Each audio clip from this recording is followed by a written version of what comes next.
Hey all, Farmer Dre back at it. I am out here in our beautiful strawberry field. Unfortunately, it's been raining the entire week since Monday. Today is Thursday. It's raining like crazy. I don't have much to say about this weather, but it is what it is. We'll hold on and then we'll just push through it. I'm out here running some fertilizer on the strawberries this morning, but we are seeing a few ripe berries in the field. Last year at this time, we had thousands and thousands of ripe strawberries. We were already open for you-pick. The farm was open. But this year, unfortunately, as you can see here, there is just a bunch of green berries. No sun. The berries won't ripen. But yeah, I want to take you guys through the whole process of fertilizing the strawberries today and kind of give you guys a crop update, show you guys how the plants are doing, and it's the whole spiel on strawberries. So one of the biggest things I'm doing here is walking the fields, listening for any holes or leaks in the irrigation. You pretty much got to do this every time you come out to fertilize. You just never know with all the rats and stuff we've been having. Every single time I came out to fertilize, there's been issue with a connector being bad or water leaking. And with the price of fertilizer nowadays, whenever you're paying $25, $30 a bag of fertilizer, you want all that fertilizer value to go to the plants. So that's what I'm doing, just walking back and forth. If I see a weed in here, kind of pull it out. But other than that, just keep it simple, easy. If there's any red berries here, I just pop that sucker and put it in my mouth, you know, just like, yeah. Super good. There's the Chandler right here up to that row. Then it transfers to Ruby Junius in the second block here. But overall, these plants are looking pretty solid. There's a ton of green berries and blossoms on these. So we're going to produce a ton of berries. But we just need some sun to ripen these some up and get them going. But overall, I can't complain. We've had so many ups and downs this season that I'll just take what we get and move on. Look at this, absolutely amazing. Surprisingly, there's a ton of berries out here. I didn't realize the Chandlers were so ripe. My goodness, there's one on that side, there's some in there. Wow, looking pretty good. We'll be open, if we get a couple days of sunshine, we'll be open for you-pick pretty quick. Look at that. Looking pretty solid. The only issue of having ripe berries when there's no sunshine is the flavor isn't there. They're just not sweet. You know, the strawberry flavor is there, but without the sugar, they're just a tart berry. So yeah, we need that sunshine. The only issue of being open or having strawberries ripe after rain, it rained about 2.5 inches last night. The center of these rows are just filled with water, even though we plant them on top of the hill here. They're just not, doesn't drain as much as we like. But I mean, think about it. We got 3 inches of rain last night, and it's early this morning, and it's pretty dry. I'm not gonna complain. If you're farming in some sandy or some silt loam kind of crop or soil, that's rough. You'll be sinking in the mud pretty quick here. Already also getting done here in the back section. Started fertilizing this back section here. Everything else is done here. 1, 2 is done. Now working on 3 here. So many holes to fix. I'm completely wet, soaking wet, which is part of it, part of the process. Yeah, the plants on this side of the field here, dude, because there's forest and woods over there, I didn't realize that I should have put out baits on the fence line instead of not putting in out. But that's how you live and learn. Next year, then every 10 foot, I'll put a bait station out there to prevent the rats from getting in here. But overall, there's just quite a few berries out here riding up pretty good, so can't complain. Alrighty, also, we got done fertilizing strawberries yesterday, and I'm out here again this morning. Here on our farm this season, we were really busy getting the farm ready for the U-pick, cleaning up, getting everything ready, and filming for me. Whenever we're super busy, we got employees out here, is kind of just, in a way, kind of gets in the way, so that's why I've been struggling to get my videos out and uploaded. But I'm going to try to do better and film more. But, you know, the strawberry crop, like I mentioned yesterday, is doing really good. If we could get the rain to stop. It rained 6 inches last night in 7 hours. So whenever it got dark, around midnight, it started pouring down rain.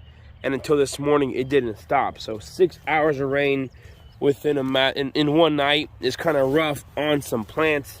But it is what it is. Like I mentioned, we'll just push through it and get it done. So guys, these plants right here, so these plants got hit the worst from those rats And these first rows here in this first section are Ruby June. Whenever we uncovered these plants here back in March, these plants had no foliage on them, absolutely no foliage. There was absolutely nothing. It's just plastic with crowns. And these plants are pushing through. There's a few flowers popping out here. And I'm actually surprised how these are turning out. They're a lot smaller than what I like to see. But given the situation and given what happened, I'm actually pretty impressed of how these plants are going to produce. Reading more on Ruby June and the reason we planted them, they're more like a day neutral variety. So once they start blooming, they're going to continue to bloom through through May, and start harvesting in June. Even continually, they'll just continue to push out blooms. Like the Chandler variety, the one that we grow the most, is it just has a 3-week harvest period. It blooms, you have a big flush of strawberries, and then after 3 weeks you're done. With this variety, I've read up on and noticed that they're not a big bloomer up front. They have a few blooms on them, but they'll continue to bloom the entire length of the season, even past. So these will have blooms on them at the end of May, and if the blooms survive from all that heat we have, then we will we'll have a good crop out of these. So yeah, it kind of sucks because we don't have any ripe berries right now off these plants, but you know what, these plants are looking way better than they were. So overall, with all the rats and stuff, we only lost a few thousand plants, thinking in my brain when we first uncovered them that we lost around 10,000. So given the situation, given the circumstance, I'm actually pretty happy how these plants turned out here. Like, look at this, it's not too terribly bad. There'll be a few berries on this plant. We just gotta keep them hitting them with fertilizer and keeping the plants disease-free and healthy. And that's one thing you'll just learn over time about growing strawberries. There's no way I could have known all this stuff in my first year growing. That's why experience is so important when it comes to growing or farming or agriculture or any industry. You know, you can have all the knowledge, you can know everything, the plant inside out, but if you've never done it and actually put your hands to it, you just never know, and that's just part of the process. But yeah, as you can see here, there's a lot of blanks. There's still a lot of holes there in the plastic. The dumb mice or voles came up through there and ate the entire root system. Like this smaller plant, those roots there are just kind of halfway hanging there. So it's not the most ideal situation. I mean, it's not ideal at all. I never want to see this again. But, you know, given the circumstance now, we'll just make the best out of it. The biggest reason I think we had rat damage or vole damage is, in my brain, whenever we put on the row covers, I didn't keep the grass mowed. I mowed it once in the fall, and the grass was taller than this plastic whenever we covered them up. In my brain, thinking that if the grass is tall, it's gonna push up that row cover and protect the plants even more. Row cover that are sitting directly on top of the strawberries isn't really ideal. You want a couple inches above it. So that's what I was thinking. That's what I was processing, that if the grass is able to push up that cover and you know, not keep the row cover on top of the plants, then we will have a better crop. I didn't realize that doing that grass is gonna create a nice home and just a nice warm area for about 4 months in the, no, it's not 4 months, December, January, February, March, yeah, 4 months in the winter months, where the rats and stuff that are living out in this field, in those wooded area, are gonna come in here, find out about the warm, nice place here, and gonna come and eat in here and live under here. So that's where I messed up on, just because I thought that if it's tall, the grass is taller than usual, then it's gonna help out. So that's one of the biggest things I have learned. So the floor of the orchard, or not the orchard, the between the rows here would have been nice and clean. We would never had an issue with rats, just because there's no place for them to live. We would have had a smaller issue, but there's not much to do underneath that plastic there, and they'll be scared to walk back and forth. But since there was so much green foliage out here, and the plants were looking decent, the plants were looking really good last fall, the grass was looking really good last fall, they just thrived under here. So this just proves farming isn't always sunshine and rainbows. There's always ups and downs.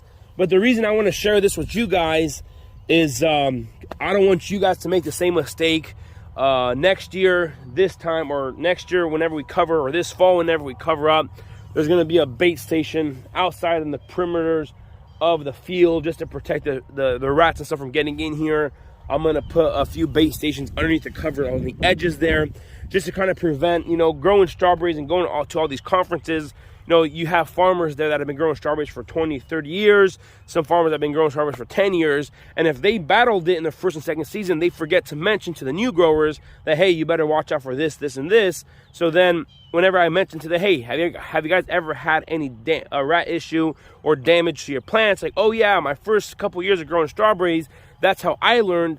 But then they forget to mention that to new growers. So it's just part of the growing pains, part of the process. But yeah, that's the main reason I want to share with you guys is if you guys are growing strawberries, I don't want you guys to have the same issues I have here. You guys here in the second block, what I'm talking about on the edges.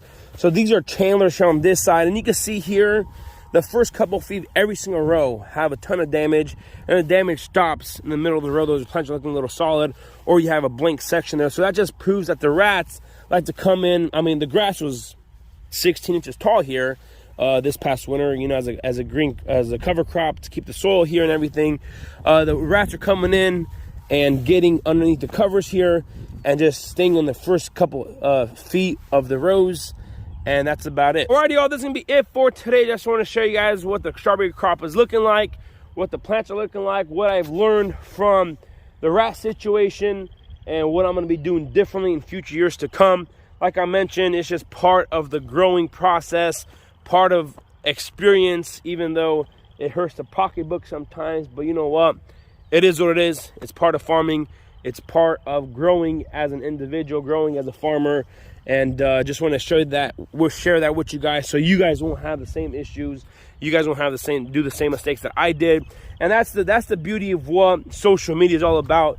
You know, I was listening to a guy who said, you know, a smart man learns from his own mistakes. So I consider myself smart.